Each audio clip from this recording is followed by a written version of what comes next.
قرآن کہہ رہا ہے ایاک نعبد و ایاک نستعین. اب آپ 1000 روایتیں بھی لے لیں یا علی مدد کے اوپر, ہم اسے ہر مخالف علی تا ابد جہنمی. اللہ ہدف دنیا بتاتا ہے, کہتا ہے بول ایاک نعبد و ایاک نستعین. یہاں پہ وہابی شیعوں سے بڑا کھیلتے ہیں, بیچارے جوان پریشان ہو جاتے ہیں. سمپل شبہ ہے جس کا جواب میں بھی دے دیتا ہوں. ایاک نعبد, یہ شبہ محمد علی مرزا نے بھی کیا, ایک کلپ بن جائے تو اس کو بھیج دیجیے گا. ایاک نعبد و ایاک نستعین, ترجمہ تیری ہی عبادت کرتا ہوں, تجھ ہی سے مدد مانگتا ہوں. مفتی کہتے ہیں یہ بھی تو ہو سکتا تھا نا, نعبد و ایاک نستعین و ایاک, لیکن کہا نہیں, پہلے کہا ایاک نعبد, حصر کیا, مطلب تیری ہی عبادت کرتا ہوں, مطلب کسی اور کی نہیں کرتا, تجھ ہی سے مدد مانگتا ہوں. تو کہتے ہیں مطلب میں کسی اور سے مدد نہیں مانگتا, پھر تو یا علی مدد کیوں کہتا ہے؟ اب ان کا سارا فوکس علی پر ہے, سارا فوکس کس پر ہے؟ مولا علی پر ہے. اچھا ٹھیک ہے, چند لمحوں کے لیے ہم اس تفسیر کو, اس ترجمے کو جس طرح ہے اسی طرح مانتے ہیں. ایاک نعبد, اس کو ذرا تھوڑا پیچھے رکھتے ہیں. ایاک نستعین, ایشو ہے ایاک نستعین پہ. کیا ہے خدا میں تجھ ہی سے مدد مانگتا ہوں, جب حصر کر دیا نا, تجھ ہی سے مدد مانگتا ہوں, مطلب کسی اور سے, کسی, مولا علی کو تھوڑا ذہن سے باہر نکالیے, کسی اور سے مدد نہیں مانگتا. پھر تو ڈاکٹر سے مدد کیوں مانگتا ہے؟ سمپل ترجمہ ہے, میں کسی سے مدد نہیں مانگتا. یہ نہیں ہے اس آیت میں کہ علی سے نہ مانگو ڈاکٹر سے مانگو, یہ نہیں ہے اس آیت میں گاڑی سے مدد مانگو اہل بیت سے نہ مانگو. آیت سریعاً حکم دے رہی ہے تجھ ہی سے مدد مانگتا ہوں. کہ نہیں زندہ سے مانگ سکتے, مردہ سے. اس آیت میں نہ زندہ ہے نہ مردہ ہے. یہ تو تیرے فلسفے ہیں نا, یا زندہ کے لیے ہے فلاں مردہ کے لیے, اس میں تو پڑھتا کیوں ہے؟ پہلی بات تو جمپ کیوں مار رہا ہے؟ عقل مند شیعہ وہ ہوتا ہے جب یہ تفسیر بٹھا کے پڑھو نا, پہلا کام یہ کرنا اسے جمپ نہیں مارنے دینا. وہ فوراً جمپ مارے گا حدیث میں, فوراً سورہ ہم سے نکل کے کسی اور صورت میں جا کر, نہیں, اللہ نے اسی صورت کو پڑھنے کے لیے بولا ہے, جواب بھی اسی میں ہونا چاہیے. میں بھی سورہ ہم سے باہر نہیں نکلوں گا, تجھے بھی سورہ ہم سے باہر نکلنے نہیں دوں گا. اگر کوئی اور آیت اسی طرح واجب ہوتی جس طرح سورہ ہم کو پڑھنا واجب ہے, آپ باہر نکل سکتے تھے. لیکن جب یہ روڈ میپ ہے تو کلیئرٹی بھی اسی کے اندر ہونی چاہیے, باہر نکلنے ہم نہیں دیں گے. اب یہ بتا, تو ماں سے مدد کیوں مانگتا ہے؟ پیدا ہوتے ہی تیری ماں تیری مدد نہ کرے تو اپنی نجاست کو صاف نہیں کر سکتا. تو ڈاکٹر سے مدد کیوں مانگتا ہے؟ تو انجینئر سے مدد کیوں مانگتا ہے؟ تو ریڑھی والے سے مدد کیوں مانگتا ہے؟ اے مولوی, تو مشہور ہونے کے لیے یوٹیوب سے مدد کیوں مانگتا ہے؟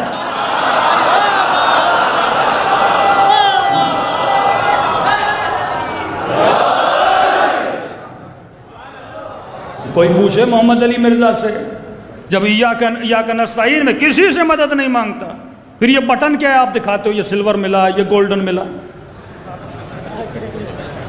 آپ کو مشہور کرنے میں اللہ نے مدد کی تھی, انگریزوں کو یوٹیوب نے مدد کی, آپ کی مسیحیوں کے یوٹیوب نے آپ کی مدد کی, سوشل میڈیا نے آپ کی مدد کی. تو آپ ان آلات و اسباب کی مدد نہ لو نا پیغام خدا کو پہنچانے کے لیے. میں نہیں کہہ رہا میں مخالف ہوں, آیت پہ ٹکا ہوا ہوں. پھر ڈاکٹر کے پاس نہ جاؤ, بیمار ہو جاؤ, ایاک نستعین. کھانا چاہیے, ایاک نستعین. پانی چاہیے, ایاک نستعین. کسی کے پاس نہ جاؤ. ترجمہ اگر یہ کرو گے, کیونکہ تجھ ہی سے مدد مانگتا ہوں, تو ہر عقل مند بندے کے ذہن میں سوال ہوگا, اے خدا کس چیز میں؟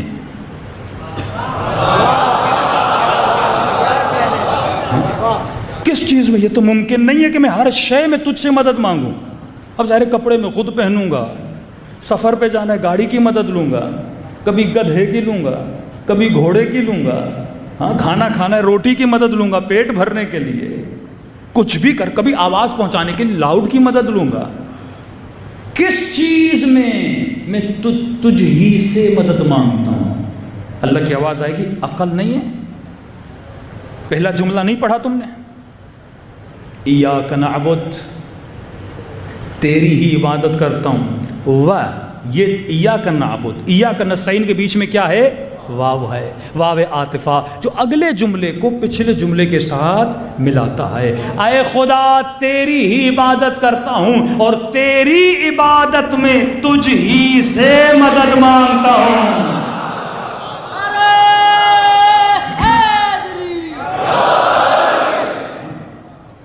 تیری ہی عبادت میں کسی بت سے مدد نہیں مانگتا, کیونکہ اگر بندہ کوئی بنا سکتا ہے تو بنا سکتا ہے. ہاں, اللہ نہ چاہے تو ہم اس کے بندے بن سکتے ہیں کیا؟ توحید خالص, اور شیعوں سے بڑی توحید اور گاڑی توحید کسی مکتب کے پاس نہیں ہے. آپ کے پاس نہ وہ دعائیں ہیں نہ وہ مطالب ہیں. آ جاؤ مکتب اہل بیت میں, ہمارا تو وہ خدا ہے ہی نہیں جو جہنم میں پاؤں ڈال دے. گاڑی توحید یہیں سے ملتی ہے. اے خدا تیری عبادت میں تجھ ہی سے مدد مانگتا ہوں. ٹھیک ہے خدایا, مدد مانگتا ہوں, ٹھیک ہے, تو کس طرح مدد کرے گا یہ بھی تو بتا. اللہ نظر نہیں آ رہا اور بول بھی یہ رہا ہے کہ میری عبادت میں میں ہی مدد کروں گا. اب وہی مدد کرے گا نا, مطلب نقشہ میں تجھے دوں گا, ایڈریس میں تجھے دوں گا. کسی ایرے غیرے سے میری ایڈریس نہ لینا, کسی ان پڑھ سے میری ایڈریس نہ لینا, کسی بت سے میری ایڈریس نہ لینا. ایڈریس میری چاہیے میری سورہ حمد میں آ, میں تجھے ایڈریس دوں گا. مجھ ہی سے راستہ مانگنا. اچھا خدا تجھ ہی سے مدد مانگ رہا ہوں تیری عبادت میں, بتا کیا کروں؟ کہا بولو اہدنا الصراط المستقیم. اب میں تجھے روڈ میپ دے رہا ہوں. اہدنا, ہدایت کر, تو ہدایت کر, تو ہی مدد کر رہا ہے نا, تو ہدایت کر. صراط المستقیم, اس راستے پر جو سیدھا ہے. راستہ ایک ہے, 73 نہیں ہیں. راستہ ایک ہے, کلہم نجوم نہیں ہے. راستہ ایک ہی ہے جو ہدایت کا راستہ ہے. اہدنا, ہدایت کر صراط مستقیم پر. اب بندہ کنفیوز ہوتا جائے گا, اے خدا صراط مستقیم یہ ہے کیا؟ صراط مستقیم ذرا ڈیفائن تو کر, صراط مستقیم کیا ہے؟ مجھے کیا پتا صراط مستقیم کیا ہے؟ اللہ کہتا ہے گھبراؤ نہیں, ڈیفینیشن میں خود دوں گا. شروع سے خود بتاتا ہوا آ رہا ہے, کہتا صبر کر, آگے جا, جواب تجھے خود مل جائے گا. اہدنا الصراط المستقیم, ہدایت, ہدایت کی دعا مانگ مجھ سے. کس کے لیے؟ صراط مستقیم پر. اے خدا یہ صراط مستقیم کیا ہے؟ پہچان کیا ہے؟ جانوں کیسے؟ پہچانوں کیسے؟ اگر کوئی کسی کو ایڈریس بتاتا ہے نا, کہتے فلاں کونے پہ چلے جانا, ایک دکان ہوگی, ایک تھمبا لگا ہوگا, ہاں, یا فلاں جگہ پہ فلاں گاڑی کھڑی ہوگی, فلاں رنگ کے کپڑے والا بندہ ہوگا. آپ نشانی دیکھ کر راستے کو پہچان جاتے ہو. روڈ جیسے نا بھئی فلاں بورڈ لگا ہوگا, تب جا کے آپ کو پہچان لگتی ہے. تو نشانیاں بتائی جاتی ہے نا, جس طرح انبیاء کی نشانیاں بتاتا ہے, اولیاء کی نشانیاں بتاتا ہے, رسول خدا کی نشانیاں بتاتا ہے. تو اے خدا یہ اس راستے کی نشانیاں کیا ہیں؟ میں اس راستے پہ چلوں تو کیسے چلوں؟ دنیا میں 100 راستے, 100 مولوی, 100 بتانے والے, 100 مفتی, تو بتا میں راستہ کیسے پہچانوں؟ کہ میں تجھے راستے کی نشانی دے رہا ہوں, میں اتنا آسان کر کے بتاؤں گا, تو بڑا ایزیلی اس ایڈریس پہ پہنچ جائے گا. صراط الذین, کس کا راستہ, کیسا راستہ, کیسا دکھتا ہے یہ راستہ؟ کہ دیکھو اہدنا الصراط المستقیم, صراط مستقیم پہ چل. ہے کیا صراط مستقیم؟ پہچان کیا ہے صراط مستقیم کی؟ کس کو دیکھ کے چلوں؟ مثال کے طور پہ اگر مجھے کوئی ڈبہ بھی بنانا ہے, پہلے سے کوئی نقشہ تو ہو, کوئی سانچہ تو ہو جس کی کاپی کر کے میں کچھ بناؤں. تو بتا تو صحیح میں کروں تو کیا کروں؟ آواز آئی, یہ ان کا راستہ ہے. صراط الذین انعمت علیہم, یہ ان کا راستہ ہے جن پر میں نے اپنی نعمتوں کو نازل کیا ہے.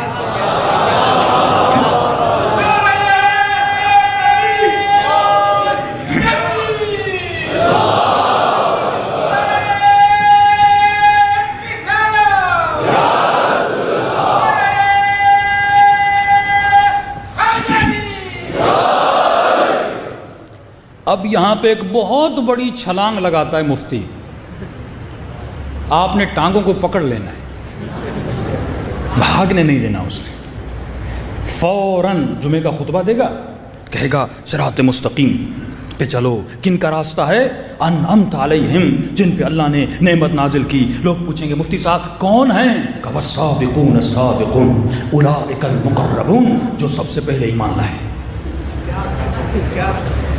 بدر والے، احد والے، میٹھے میٹھے، پیارے پیارے، یہ بولتے ہیں، لٹرلی بولتے ہیں کہ ان کا راستہ ہے. تو کسی کو یہ پتا نہیں خدا جب ساری ایڈریس حمد میں دے رہا ہے تو مجھے کہیں اور کیوں لے جا رہا ہے؟ بتانا بھی تو سورہ حمد میں چاہیے نا کہ کن کا راستہ ہے. اب یہاں پہ شیعہ بولیں گے انعمت علیہم اہل بیت ہیں، وہ بولیں گے وہ ہیں، وہ بولے گا وہ ہے. میں تو باہر نہیں نکل رہا، میں تو سورہ حمد میں اٹکا ہوا ہوں نا. چلو آپ کا ترجمہ تشریح ہم کر دیتے ہیں. انعمت علیہم کن کا راستہ ترجمہ کرتے ہیں نا، سمپل سا ترجمہ. کسی بھی اہل سنت شیعہ کسی بھی قرآن اٹھا لیں ترجمہ یہی ہے، صراط الذین انعمت علیہم. اور اتنے چالاک ہیں بریکٹ میں لکھ دیتے ہیں، مطلب اللہ کو بتانے نہیں دیتے، خود پہلے بتاتے ہیں ان کا راستہ. پر بریکٹ مارنے کی کیا ضرورت ہے؟ ہم خود ہی سمجھیں گے نا. انعمت علیہم، جن پہ اللہ نے اپنی نعمتوں کو نازل کیا. اب مفتی کہتا ہے وہ جو پہلے ایمان لائے اللہ نعمت نازل کی، جو پہلے شہید ہوئے اللہ نے نعمت نازل کی. ہم نے آج تک انکار نہیں کیا کہ جنہوں نے پہلے اسلام لایا ان پہ نعمت نہیں تھی. لیکن تو یہ بتا ایک مکھی پر اللہ کی نعمت ہے کہ نہیں؟ اب جب یہ بول دیا نا کہ جن پر میں نے اپنی نعمتیں نازل کی، اب ان سب کو جمع کر جن پہ اللہ نے نعمتیں نازل کی ہیں. دنیا کا وہ کون سا وجود ہے جس پہ اللہ نے نعمت نازل نہیں کی؟ آپ بتاؤ تو صحیح. ایک کبوتر پہ بھی اللہ کی نعمت ہے، زمین پر بھی اللہ کی نعمت ہے، سارے مسلمانوں پر اللہ کی نعمت ہے. تو کیا میں سب کے راستے پہ چلوں؟ بھائی زرداری پہ اللہ کی نعمت ہے کہ نہیں؟ ہے کہ نہیں؟ آپ کی حکم نعمت تو ہے نا. اللہ نے جان دی، وہ سانسیں لے رہے ہیں، کھا رہے ہیں، پی رہے ہیں، یہ نعمت خدا ہے. نعمت کون سا؟ یزید پر بھی اللہ کی نعمت ہے نا. یہ زبان، یہ ہاتھ، یہ وجود، یہ اللہ کی نعمت ہے نا.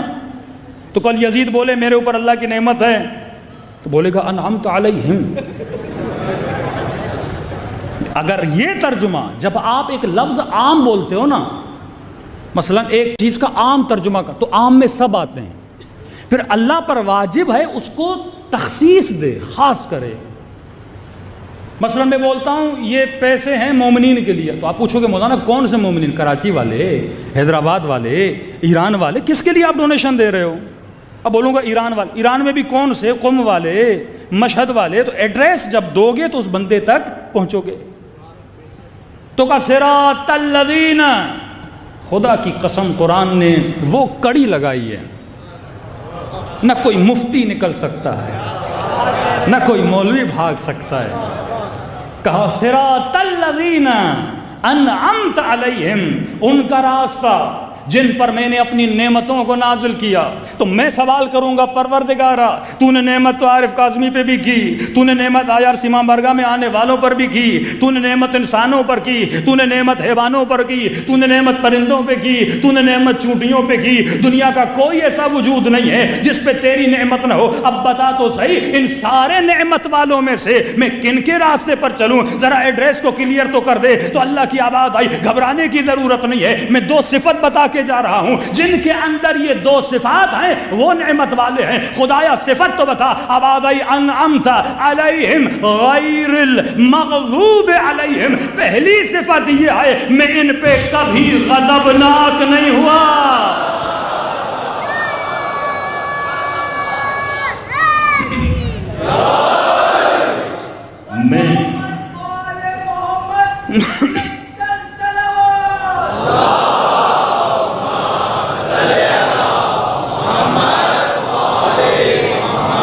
میں ان پہ کبھی غضبناک نہیں ہوا. غیر المغضوب علیہم.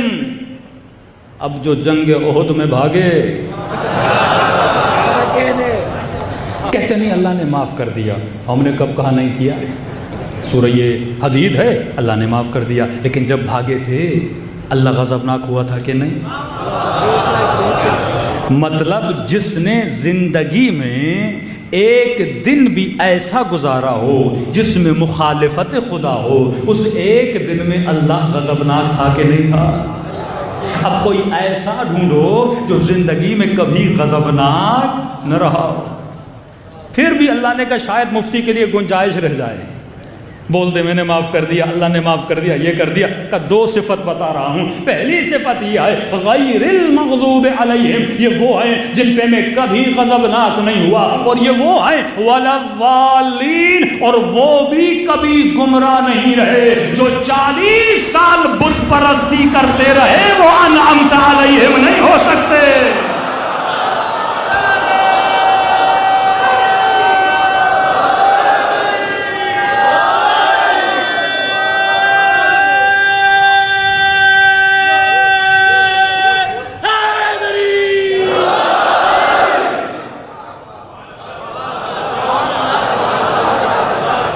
نہ میں نے کوئی شعر پڑھا، نہ شاعری کی، نہ اپنا تخیل بتایا، یہ خدا کا کلام ہے جس کو ڈیلی مسلمان پڑھتا ہے اور راستے ان کے پہ چلتا ہے جو ظالین بھی ہیں، غیر المغضوب بھی ہیں.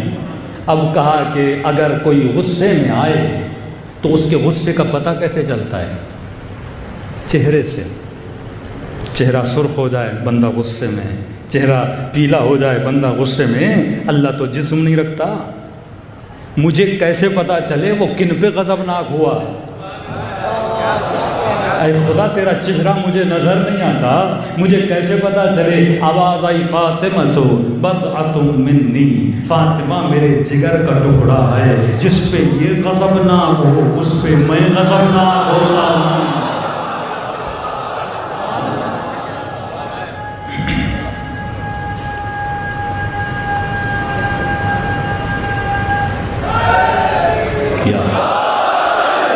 صریحاً اہل سنت کی کتابوں موجود ہے، من ابغضها فقد ابغضنی، جس نے فاطمہ کو غضبناک کیا اس نے مجھے غضبناک کیا. تبھی کہا کہ یہ وجہ اللہ ہے، صفات بتاتا ہے خدا. اللہ قرآن میں کبھی نام نہیں بتاتا کیونکہ نام سے زیادہ صفت مضبوط ہوتی ہے. اکثر جوان یا بولتے ہیں بھائی اگر 12 امام تھے اللہ قرآن میں نام بتا دیتا، نام نہیں بتاتا.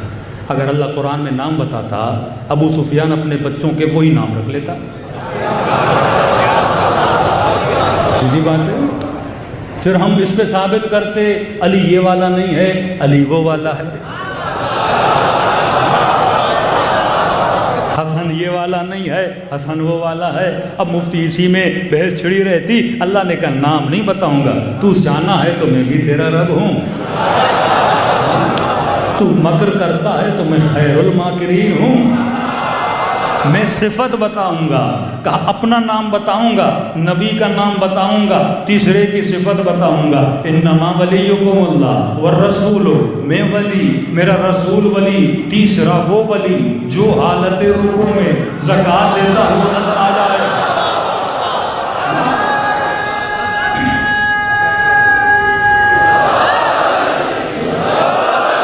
بڑا آسان ہے، سب سے جا کے پوچھیے رکوع میں زکوٰۃ کس نے دی؟ کہتے علی نے دی. سب کہتے ہیں علی نے دی. انما یرید اللہ میں بھی نام نہیں بتا رہا، صفت بتا رہا. یہ ہر طرح کی نجاست سے دور رہتے ہیں.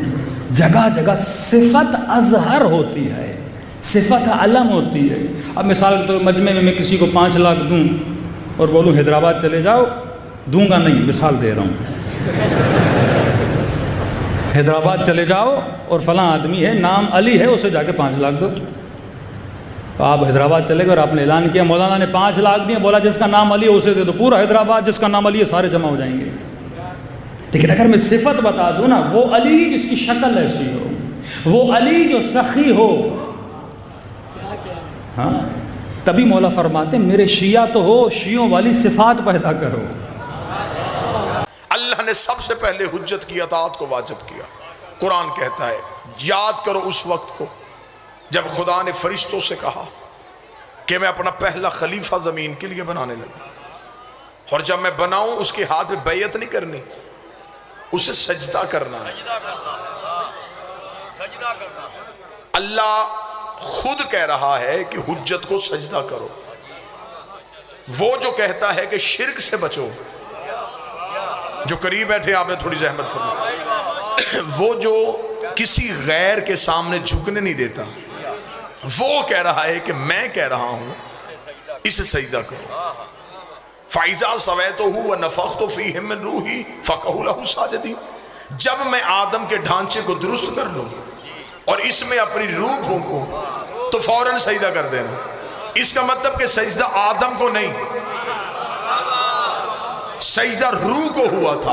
میں نے آپ کے سامنے کسی معصوم کا فرمان نہیں، اللہ کا قرآن پڑھا ہے۔ قرآن کہتا ہے کہ جب میں آدم میں اپنی روح پھونکوں تو فوراً سجدہ کر دینا۔ اس کا مطلب کہ سجدہ آدم کو نہیں، سجدہ روح کو ہوا تھا۔ تو شیعہ سنی ابھی قرآن ممبر پہ لے آتے ہیں، قرآن سے پوچھتے ہیں یہ روح کیا ہے؟ آواز یسألونک عن الروح، یہ تجھ سے سوال کرتے ہیں روح کے بارے میں، قل روح من امر ربی، تو کہہ دے روح اللہ کا امر ہے۔ اس کا مطلب سجدہ آدم کو نہیں، سجدہ اللہ کے امر کو ہوا تھا۔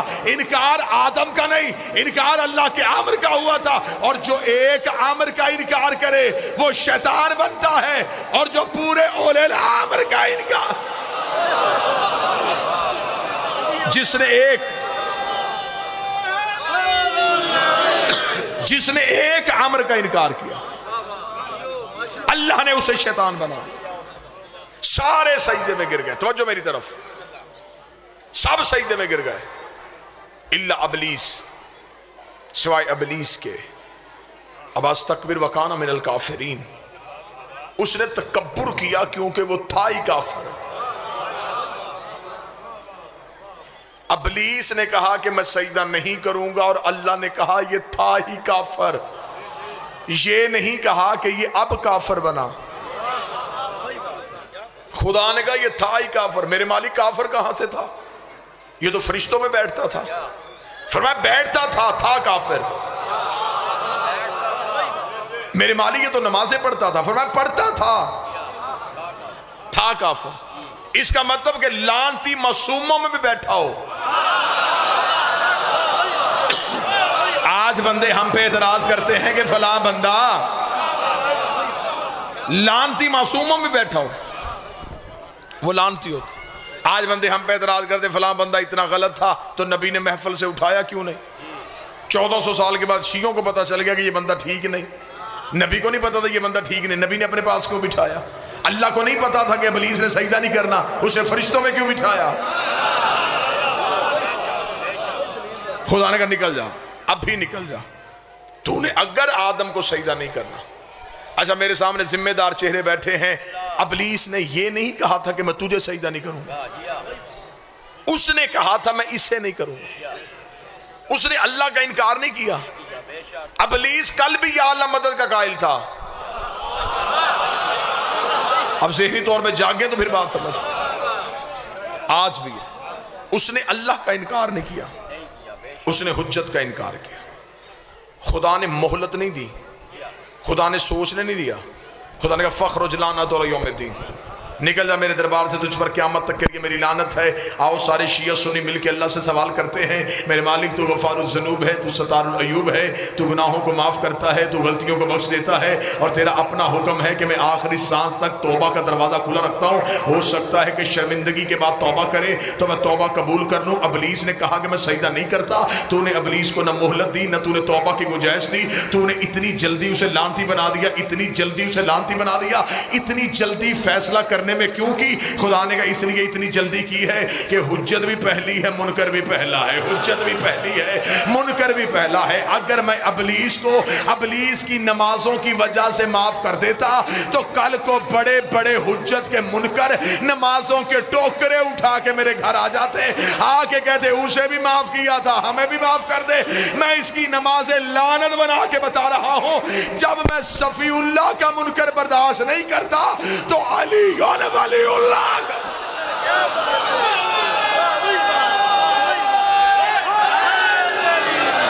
آواز تھوڑی ٹھیک ہے، آواز تھوڑی ٹھیک ہے، بسم اللہ۔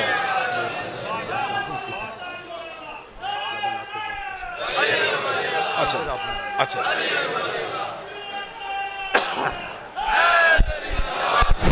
متوجہ صاحبان، زمانے میں علی والوں کی سلطانی نہیں جاتی، زمانے میں علی والوں کی سلطانی نہیں جاتی، اس بات منافق کی پریشانی نہیں جاتی، اس بات منافق کی پریشانی نہیں جاتی، علی کے دشمنوں کی عاقبت اچھی طرح پہچان لو، کیوں کہ جب مرتے ہیں تو ان کی شکلیں پہچان لو۔ یار جب میں صفی اللہ کا منکر برداشت نہیں کرتا تو علی ولی اللہ کا منکر کیسے برداشت؟ چھوٹی حجت کا منکر اللہ نے معاف نہیں کیا، خدا کا نکل جا، اپنے انکار کی وجہ سے نہیں نکالا، حجت کے انکار کی وجہ سے، کیونکہ خدا نے کہا میں اپنے منکر معاف کر سکتا ہوں۔ اب دھیان آپ مجلس میں لے کے آئیں تو میں مجلس بولوں، میں اپنے منکر معاف کر سکتا ہوں، حجت کے منکر معاف نہیں کرتا۔ خدا نے ابلیس کا نکل میرے گھر سے، تو نے حجت کا انکار کیا، وہ وہیں کا وہیں کھڑا ہے، خدا نے کہا جا کیوں نہیں رہا؟ اس نے سجدے کیے ہیں، قیمت دے۔ جو نوجوان بیٹھے ہیں، بچے بیٹھے، ابلیس نے کتنی دیر عبادت کی تھی؟ 6.5 لاکھ سال، 50,000 سال کا یہ ایک سجدہ کرتا تھا۔ 40 دن کا چلہ تو شے ہی کوئی نہیں۔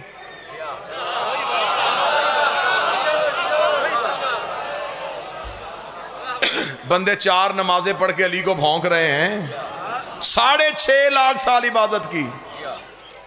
اتنا بڑا نمازی حجت کے انکار کی وجہ سے اتنا ہی بڑا لعنتی ہو گیا۔ خدا نے کہا نکل، اس نے کہا 2 چیزیں دے دے، طاقت، مہلت۔ توجہ پوری، ایک جہاں چاہوں وہاں پہنچوں، اور ایک مجھے موت نہ آئے۔ آج کسی بھی مولوی کے سر پہ قرآن رکھ کے پوچھئے ابلیس کے پاس طاقت ہے؟ کہتا جی ہے۔ ابلیس ہر جگہ چلا جاتا ہے؟ جی ہر جگہ چلا جاتا ہے۔ اسے جا کے کوئی ملنگ کہے نا کہ علی ہماری مدد کرتا ہے، وہ تو ایک علی ہر جگہ کیسے چلا جاتا ہے؟ خدا تجھ پہ لعنت کرے، اللہ اپنے دشمن کو طاقت دے سکتا ہے، اپنی حجت کو طاقت نہیں دے سکتا۔ اس کا دشمن ہر جگہ پہ جا سکتا ہے، اس کی حجت ہر جگہ پہ کیوں نہیں جا سکتا؟ پھر اسی مولوی سے پوچھو ابلیس ہے؟ وہ کہتا جی ہے۔ نظر آتا ہے؟ نہیں۔ اور اگر ہم کہیں جی ہمارا 12واں امام ہے تو فوراً کہتا نظر کیوں نہیں آتا؟ یہ اپنی اپنی قسمت کی بات ہے، کسی کا شیطان زندہ ہے،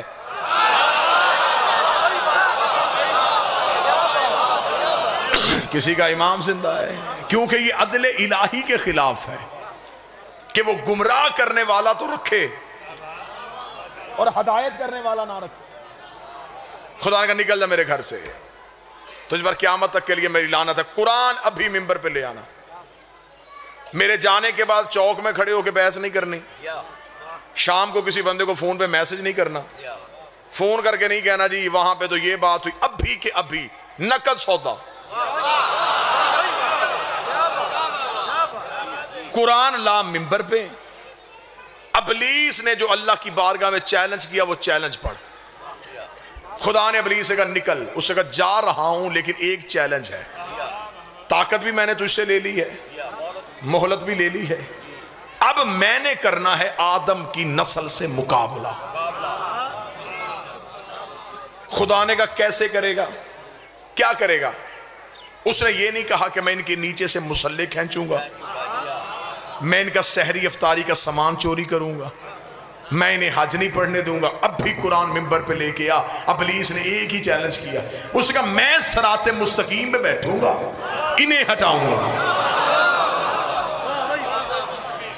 چیلنج میں نے پڑھ دیا۔ ابلیس نے کہا میں صراط مستقیم کے قریب آدم کی نسل میں سے کسی کو نہیں آنے دوں گا، مرضی کا شہر منتخب کر لے، مرضی کا وقت منتخب کر لے، مرضی کے مولوی بلا لے، شیعہ قوم کا یہ ماتمی آنے کے لیے تیار ہے، پہلے یہ فیصلہ کرو یہ صراط مستقیم ہے کیا، جس سے شیطان روکتا ہے وہ ہے کیا۔ شیعہ کتاب چاہو میں شیعہ دکھا دوں گا، سنی کتاب چاہو میں سنی دکھا دوں گا۔ ملا علی متقی جیسا بندہ کنز الامال میں لکھ گیا کہ مدینے کی مسجد میں کائنات کا نبی خطبہ دے رہا تھا، ایک صحابی نے آ کے پوچھا یا رسول اللہ ما ھذا صراط مستقیم،